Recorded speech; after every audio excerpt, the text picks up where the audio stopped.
এত কাঁপাকাঁপি করছো কেন বউ পাখি? আমার মতো বুড়ো বর পছন্দ হয়নি তোমার? আমি কথাটা বললাম তাচ্ছিল্যের সুরে, কারণ মেয়েটা নিজেও জানে যে আমি মোটেও বুড়ো নয়। 27 বছর বয়সী তাগড়া যুবক আমি। তবে এই মুহূর্তে এসব বলে আমি আমার প্রিয়দর্শিনীকে খ্যাপাতে ভীষণ মজা পাচ্ছি। সামনের চেয়ারে বেঁধে রাখা হয়েছে 18 বছর বয়সী একটা মেয়েকে। কখন বাঁধলো কে বাঁধলো এসব কিছুই মনে নেই মেয়েটের। যেন এখনও একটা ঘোরের মধ্যে আছে সে। পরনে লাল বেনারসি আর মুখে সাদা শ্যালো টেপ লাগানো। আলিশা নামের মেয়েটির, তাই শুধু গঙ্গানির শব্দই শোনা যাচ্ছে মেয়েটার মুখ থেকে। এবার খানিকটা চিন্তার ভাঁজ পড়ল আমার কপালে। আমার বউ পাখিটার কষ্ট হচ্ছে, আর আমি এতক্ষণ কিছুই টের পাইনি। তড়িঘড়ি করে শ্যালো টেপটা খুলে দিয়ে মেয়েটার মুখটা ভালো করে দেখলাম আমি। ঘেমে নিয়ে একাকার একটা মুখ, আকস্মিক ভয়ে শুকিয়ে ফ্যাকাশে হয়ে গেছে। আমার বিয়ে করা বউয়ের মুখ এভাবে দেখতে হবে ভেবেই মন খারাপ হয়ে গেল আমার। কত প্ল্যানিং ছিল আমার বাসর রাত নিয়ে, আর ওই পচা শ্বশুরমশাই কিনা তার এতদিনের সব প্ল্যানে জল ঢেলে দিচ্ছিল। বেটা অনেক ধরিবাজ, সামনে পেলে আচ্ছা মতো ঝাড়তাম। বেটা আমার ড্রিম গার্লকে বিয়ে দিচ্ছিল অন্য কারোর সাথে। এত বড় সাহস! আমি বেঁচে থাকতে কি আর এটা সম্ভব? আলিশা আমার দিকে তাকালো, করুণ সুরে বলল, আমাকে আমাকে প্লিজ ছেড়ে দিন, যেতে দিন আমাকে প্লিজ। মুখ খুলতেই এটা বলে ডুকরে কেঁদে উঠল আলিশা। আমি একটু মুচকি হাসলাম, বললাম, এই না, একদম কাঁদবে না আলিশা। তোমার কান্না আমার সহ্য হয় বলো? আর কোথায় যাবে তুমি? বিয়ের পর মেয়েদের কাছে তাদের স্বামীর বাড়ি হচ্ছে আসল বাড়ি, অন্য কোথাও বউরা যায় না। তুমি জানো না নাকি এসব? না জানলেও চলবে, আমি জানাবো তোমাকে সব কিছু। কথাগুলো খুব গর্বের সাথে বললাম আমি। আলিশার হাতের বাঁধনগুলো খুলে দিতে লাগলাম পরপর, আর যেন এই সুযোগটার অপেক্ষাতেই ছিল মেয়েটা। হাতের বাঁধন খোলার সময়ে আমার হাতে এক কামড় বসিয়ে দিল আলিশা। আমি আহসূচক আওয়াজ করে ছিটকে সরে দাঁড়াতেই চেয়ার ছেড়ে উঠে পড়ল আলিশা। মনে মনে একটাই চিন্তা, যে করেই হোক পালাতে হবে এই বাঘের ডেরা থেকে তার। মেয়েটা এক দৌড়ে রুমের দরজার কাছে গিয়ে দরজাটা খোলার চেষ্টাও চালালো কিছুক্ষণ, কিন্তু ওপরওয়ালা এবারও সহায় হলো না আলিশার। কারণ এই রুমের দরজা বর্তমানে লক করা, আর আলিশা গ্যারান্টি দিয়ে বলতে পারে চাবিটা আমার কাছে আছে। হুট করেই আমি পেছন থেকে খুব কাছাকাছি চলে আসি আলিশার। আলিশা হয়তো ভাবছে কি করবে এই লোক এখন, ওকে মেরে টেরে ফেলবে নাকি? আলিশার ভাবনা ভেবে আমার হাসি পাচ্ছে। আমি চোখ খিচে হাত দুটো দিয়ে শাড়ির দুই সাইড খামচে ধরলাম আলিশার। মুহূর্তেই আলিশার শ্বাস আটকে গেল। টের পেল আমার গরম নিঃশ্বাস ওর ঘাড়ের ওপর পড়ছে। তুমি কি আমার থেকে পালাতে চাইছো বউ পাখি? আমার বাঁকানো হাসি আর বিদ্রূপের সাথে বলা কথাগুলো আলিশার সারা গায়ের রক্ত হিম করে দিল। মেয়েটা ওভাবেই চোখ খিচে এক নিঃশ্বাসে বলে গেল, খবরদার আমার কাছে আসার চেষ্টাও করবেন না আপনি। আমি কিন্তু তাহলে আপনাকে আপনাকে আবারও কামড়ে দিব, সরেন বলছি। ফিচকে হাসলাম আমি। পরপর আলিশার কানের কাছে মুখ নিয়ে বললাম, তোমার কি মনে হয় তুমি শুধু কামড় দিয়ে এই আরাফ চৌধুরীকে ঘায়ল করতে পারবে? ইউ নো হোয়াট বউ পাখি, you need be more skilled to kill a monster like me. কথাগুলো বলে আমি হাসলাম, যে সে হাসি নয়, একেবারে ঠোঁট বাঁকিয়ে হাসি দিলাম। আমার চোখ জোড়া স্থির আলিশার গালের ওপর, কিন্তু আমার কথাগুলো শোনা মাত্রই দপ করে জ্বলে উঠল আলিশা। পরপর আমার দিকে মুখ ফিরিয়ে পায়ের আঙ্গুলে ভর দিল, কোমরে হাত রেখে বলল, দেখুন, আপনি আরাফ হন আর বরফ হন, আমি আপনার বউ পাখি নই। না আপনাকে আমি চিনি, না আপনার সাথে আমার কোনোদিন বিয়ে হয়েছে। সো প্লিজ আমাকে যেতে দিন, আটকে রাখার ফল ভালো হবে না বলে দিলাম। আমার চোয়াল শক্ত হলো মুহূর্তেই। যে চোখ এতক্ষণ আলিশার জন্য নরম ছিল, সে চোখে এসে ভিড় করলো আক্রোশ। রাগ জমে উঠল আমার, তা দেখেই কেঁপে উঠল মেয়েটা। বুঝলো আমি রেগে গেছি, ভয়াবহ রকমের রেগে গেছি। আলিশার ভাবনা হতেই পারে লোকটা আলিশাকে অন্য কারোর সাথে গুলিয়ে ফেলেছে, কাছের কোনো মানুষ ভেবে ভুল করছে। কিন্তু এভাবে কথাগুলো বলা মনে হয় ঠিক হয়নি আলিশার। আলিশা যখন এসব আকাশ পাতাল ভাবনায় বিভোর, ঠিক তখনই আমি ওর সামনে কিছু ছবি ছুঁড়ে ফেলে মুখ খুললাম আমি। তুমি আমার বউ নও, আমাদের বিয়ে হয়নি, তাহলে এগুলো কি? এখন বলো, এই ছবিগুলো মিথ্যে, আমার বানানো। একটা কথা মনে রাখো, এই আরাফ চৌধুরীকে যদি মরতেও হয় তবুও সে তোমাকে তার বউ বানিয়েই মরবে। দেখো সব। আলিশা ওর সামনে পড়ে থাকা ছবিগুলো তুলল এক এক করে। এক একটা ছবি যেন পায়ের তলার মাটি সরিয়ে দিল ওর। অসম্ভব। সে ভাবছে এই লোকটা আলিশাকে অজ্ঞান করে বিয়ে করেছে, অথচ ও কোনো কিছুই বুঝতে পারল না। প্রথম ছবিটাই আলিশার আঙ্গুলের ছাপ নেওয়া হচ্ছে কাবিননামায়। সাদা পায়জামা পাঞ্জাবিতে বর সেজেছি আমি, আলিশাকে ধরে আছি পাশে থেকে।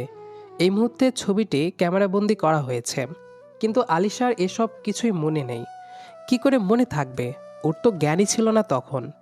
আলিশার হাত পা কাঁপছে, ভয়ে আরও শুকনো হয়ে গেছে ছোট্ট মুখটা। আমি আলিশার দিকে তাকিয়ে আছি। আলিশা হয়তো আমাকে নিয়ে ভাবছে আমি হয়তো একটা সাইকো, বদ্ধ উন্মাদ যাকে বলে। এমন একটা লোককে আলিশা কখনোই বিয়ে করতে পারে না। আর বিয়ে যদি করেও থাকে তবুও সে এই বিয়ের কোনো ভিত্তি নেই। ও তো সজ্ঞানে ছাপ দেয়নি কাবিননামায়। আমার প্রতি হয়তো ঘৃণায় গুলিয়ে এলো আলিশার শরীর। ভয় পেলেও ভেঙে পড়ল না আলিশা, আমার দিকে তাকালো আগুন চোখে। কোনো মেয়েকে অজ্ঞান করে বেনারসি পরিয়ে কাবিননামায় আঙ্গুলের ছাপ নিলেই বিয়ে হয়ে যায় না আরাফ চৌধুরী? যেতে দিন আমায়, আমি এসব মানি না। আলিশার কোনো কথাই গুরুত্ব দিয়ে শুনলাম না আমি। দুদিকে ঘাড় বাঁকালাম মটমট শব্দ তুলে। পরপর আচমকায় একটানে আলিশাকে মুখের কাছে আনলাম আমি। দুজনের মাঝে এখন 1 ইঞ্চিও দূরত্ব নেই একদম। হাতে হ্যাচকার টান পড়ায় ব্যথায় গুঙ্গিয়ে উঠল আলিশা, কিন্তু সেদিকে নজর নেই আমার। মাথায় খুন চেপেছে যেন আমার এখন। নিজের বউ কিনা বলছে এই বিয়ে সে মানে না। কত বড় সাহস আলিশার! প্রচণ্ড রাগের মধ্যেও পেট চেপে হাসলাম আমি। আলিশা কি বুঝতে পারছে না আমি কতটা ভয়ঙ্কর হতে পারি ওর জন্য? না, বুঝতে পারছে না। আর হয়তো এজন্যই এখনও এসব বলার সাহস পাচ্ছে। এরপর এক হাত দিয়ে গোডাউনের দরজার লক খুললাম আমি, অন্য হাত দিয়ে আলিশাকে টেনে নিয়ে গেলাম দরজার বাইরে। একই জায়গায় দুবার টান পড়ায় ব্যথায় ডুকরে উঠল মেয়েটা। দাঁতে দাঁত চেপে চোখের পানি মুছে বলল, এতই যখন ভালোবাসেন আপনার বউ পাখিকে, তাহলে বারবার এভাবে ব্যথা দিচ্ছেন কেন? আমার লাগছে অনেক। আলিশার দিকে তাকালাম না আমি। অমন প্রস্তর সব মুখে সামনে চেয়ে আওড়ালাম, তোমাকে কাছে না পেয়ে এতদিন আমি যে ব্যথা সহ্য করেছি তার কাছে এই ব্যথা কিছুই না বউ পাখি। আলিশা অবাক হলো বোধহয় আমার কথা শুনে। ওর কান্নার ধমক বাড়ল। তারপর সেই কান্নার ভিতরেই আলিশা বলল, কোথায় নিয়ে যাচ্ছেন আমাকে আপনি? আমি কোথাও যাব না, আপনার মতো পাগলের সাথে তো একদমই না। আমি আবার হাসলাম, ভীষণ জোরে হাসলাম, যে হাসির আওয়াজ অন্তরাত্মা কাঁপিয়ে দিল আলিশার। এখানে হাসির তো কিছুই বলেনি আলিশা, তাহলে এভাবে হাসছি কেন আমি? কারণ তো আছেই। এসব ভাবনা চিন্তার মধ্যেই আলিশাকে ঠেলে গাড়িতে উঠালাম আমি। এরপর নিচ থেকেই আমি ওপরে ঝুঁকে সিট বেল্ট পরিয়ে দিলাম, কিন্তু বের হওয়ার সময় ওর কানের কাছে মুখ নিয়ে ফিসফিস করে বললাম, প্রথম বিয়ে অজ্ঞান করে করেছি তো কি হয়েছে বউ পাখি? পরের বিয়েটা তোমার জ্ঞান থাকতেই করব। এই আরাফ চৌধুরী তার বউ পাখিকে শুধু একবার নয় 1000 বার বিয়ে করতেও রাজি আছে। প্রতি উত্তরে আর কিছু বলার সাহস পেল না আলিশা। আমার মতো পাগলকে কিছু বলে লাভ নেই। হয়তো আলিশার শুধু সুযোগ খুঁজতে হবে আমার থেকে পালানোর। একবার আলিশা যদি নিজের বাবার কাছে কল দিতে পারে তাহলে আলিশাকে খুঁজে বের করতে সময় লাগবে না ওর বাবার। আমিও কি কম যাই নাকি? গাইগুই না করে দীর্ঘশ্বাস ফেলল মেয়েটা, বসলো শান্ত হয়ে। আমি ততক্ষণে গাড়ির ড্রাইভিং সিটে উঠে পড়েছি। আজকে ভীষণ ফুরফুরে মেজাজে আছি আমি। নিজের বউ পাখিকে বৈধভাবে নিজের বাড়িতে নিয়ে যাচ্ছি ভাবতেই আমার বুকের ভেতরটাতে একটা ঠান্ডা ঠান্ডা অনুভূতি হলো। আহ, আমার বউ পাখি। আমি গাড়ি স্টার্ট দিলাম গুনগুন করে কবিতা বলে। কবিতাটা ধরতে পারলো আলিশা। তুমি আমার সেই পাখি যাকে নিয়ে ঘর বেঁধেছি বহুক্ষণে। তুমি আমার সেই আদর যে জানে মনের খবর। আলিশা বসেছে আমার পাশে ছিটেই, চুপ করে দেখছে আমার মতো পাগলটাকে, যার বলিষ্ঠ হাত শক্তপোক্তভাবে ধরে আছে গাড়ির স্টিয়ারিং হুইল। আমার ঘন চুল, চোখের চাহনি, কথা বলার ধরন সবটা আলিশার বিপরীত। যদি পরিস্থিতি স্বাভাবিক হতো, যদি অজ্ঞান করে বিয়ে করার বদলে কোনোদিন বিয়ের প্রস্তাব নিয়ে আসতো আরাফ ওদের বাড়িতে, সেদিন কি প্রেমে পড়তে বাধ্য হতো আলিশা এই পাগলটার? আলিশা এসবই ভাবছে আমাকে দেখে। হুট করেই ব্রেক কষলাম আমি। ভাবনায় বিচ্ছেদ ঘটল আলিশার। নড়ে চড়ে বসল ও। অসম্ভব। সদাগর বংশের মেয়ে মরে গেলেও এই পাগলের প্রেমে পড়তো না, কক্ষনো না। Control Alisha, control. নিজের মনে মনে এসব ভাবতে ভাবতে মেয়েটা টেরই পেল না কখন আমি গাড়ির দরজা খুলেছি। টের পেল তখন যখন আমি হাঁটু গড়ে বসে পড়লাম ওর সামনে। ভরকালো মেয়েটা। চোখ বড় বড় করে চাইতেই হাঁটুর উপরের দিকটাই ইশারা করলাম আমি। বললাম, এখানটায় পা রেখে নামো বউ পাখি। গাড়িটা বেশ উঁচু, তোমার নামতে অসুবিধা হবে। আমি নামবো না। জেদ ধরল আলিশা। সপাটে মুখটা ঘোরালো অন্যদিকে। আমাকে আবার ব্যথা দিতে বাধ্য করো না তোমায় আলিশা, জলদি নামো। আমার গলার স্বর শক্ত, চোখে চাউনিতে আদেশ। তবুও ভয়ডরহীন আলিশা উল্টে বিড়বিড় করে বলল, কত বড় সাহস পাগলটার! এতক্ষণ বউ পাখি করে গলা শুকিয়ে ফেলছিল, অথচ এখন আবার নাম ধরে ডাকছে। মনে মনে ফুঁসল মেয়েটা। এদিকে আমারও মেজাজও গরম হতে লাগলো ক্রমশ। আর কত পরীক্ষা দিতে হবে ওকে ভালোবাসার প্রমাণ করার জন্য? আর কত কষ্টে রাখবে আলিশা আমাকে? মুহূর্তেই দাঁতে দাঁত পিষলাম আমি। তুমি এখন যে ঘাট তেরামিটা আমার সাথে করছো, আমি সেই তেরামিটার ওপর পিএইচডি করা। সো বি কেয়ারফুল বউ পাখি। আমার হুমকিতেও কাজ হলো না। উল্টে যখন পায়ে পা বাঁধিয়ে ঝগড়া করতে প্রস্তুত আলিশা, তখনই আমি ওকে গাড়ি থেকে কোলে তুলে নিলাম। তারপর আলিশার মুখের কাছে মুখ নিয়ে আওড়ালাম। বলেছিলাম না আমার সাথে তেরামি করতে এসো না বউ পাখি, এখন তো আর সম্ভব না। আলিশা ধমকালো। বিমূঢ়তায় ঝুলল চোয়াল।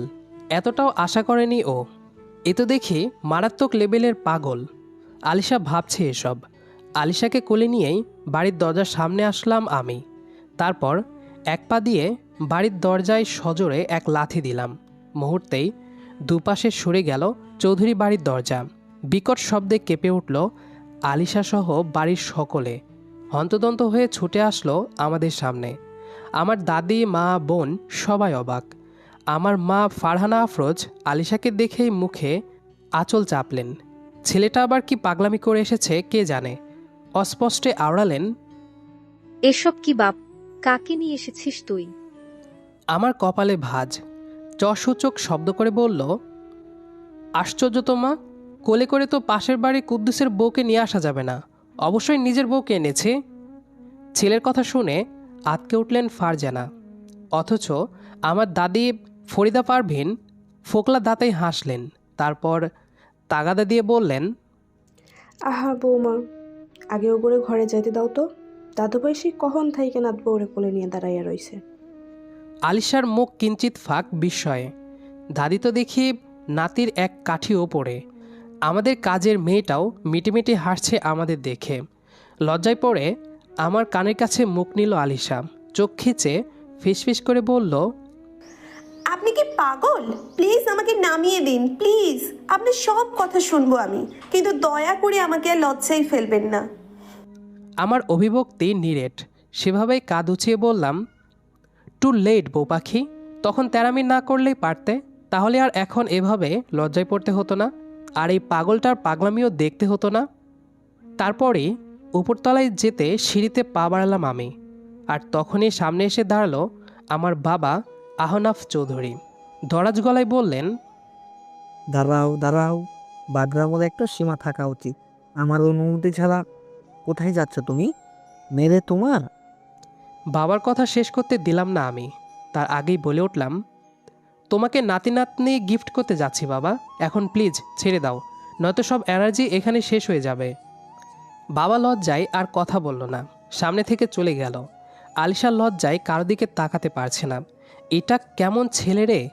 আমি আলিশার কথা, মনের ভাবনা বুঝতে পারছি। এরপর আলিশাকে নিয়ে ঘরের ভেতরে চলে আসি। রুমের দরজা আটকে দিয়ে আলিশাকে বিছানায় বসালাম। আলিশাকে আমি অনেক ভালোবাসি। কলেজে প্রথম দেখি তাকে। এরপর 3 বছর ওর পিছনে ঘুরি আমি। তবে কখনো সামনে যাইনি আমি আলিশার, শুধু নাম ঠিকানা এসবই জানতাম। কোনো ছেলে যদি ওর পিছনে ঘুরতো তবে তাকে ধরে পিটাতাম। কোনো ছেলে ওকে বিরক্ত করতো না। কিন্তু হঠাৎ সেদিন শুনি আলিশাকে নাকি তার বাবা বিয়ে দেওয়ার জন্য ছেলে খুঁজছে। আলিশা সবে অনার্সের 3য় বর্ষে পড়ে, আর তখনই ওকে বিয়ে দেবার প্ল্যান করে ওর বাবা। তাই বাধ্য হয়ে আলিশাকে ওর ভার্সিটির সামনে থেকে তুলে নিয়ে আসি। অজ্ঞান করি গাড়ির ভিতরে গ্যাস ফর্ম শুকিয়ে। তারপর তাকে বিয়ে করি আমি। আলিশা এখন আমার নিজের বউ। আলিশাকে বললাম, দেখো, তুমি যত যাই করো আমার থেকে দূরে যেতে পারবে না। তাই ভালো হয় তুমি যদি আমাকে মেনে নাও, বাকিটা তোমার ইচ্ছে। জানো তো কি কি করতে পারি আমি, যদিও এখন সবটা জানো না। ভালোবাসি তোমাকে অনেক আগে থেকেই। চাই না আমি আমার ভালোবাসার মানুষটা হারিয়ে যাক। অনুরোধ করছি ভালোবাসার জন্য। আলিশা কিছু বলে না। এভাবে প্রপোজ পাবে কখনো ভাবেনি। আলিশা বুঝে ফেলেছে এই পাগল ছেলেটা তাকে অনেক ভালোবাসে। আলিশা আমার দিকে তাকিয়ে বলে, আচ্ছা ভালোবাসেন বুঝলাম, দিলাম সুযোগ, দেখি কিভাবে ভালোবাসা প্রকাশ করেন। আমিও না জয় আপনাকে ভালোবাসতে শুরু করব তখন। আলিশার কথা শুনে দৌড়ে গিয়ে জড়িয়ে ধরি তাকে। সে মুচকি হাসে। গল্পটি এ পর্যন্তই। আমাদের আজকের গল্পটি আপনাদের কাছে কেমন লেগেছে সেটা অবশ্যই কমেন্ট করে জানাবেন। দেখা হবে আবারও নতুন কোনো গল্প নিয়ে। সেই পর্যন্ত আমাদের সাথেই থাকবেন। আর পুরো গল্পটি শেষ পর্যন্ত শোনার জন্য সবাইকে অসংখ্য ধন্যবাদ।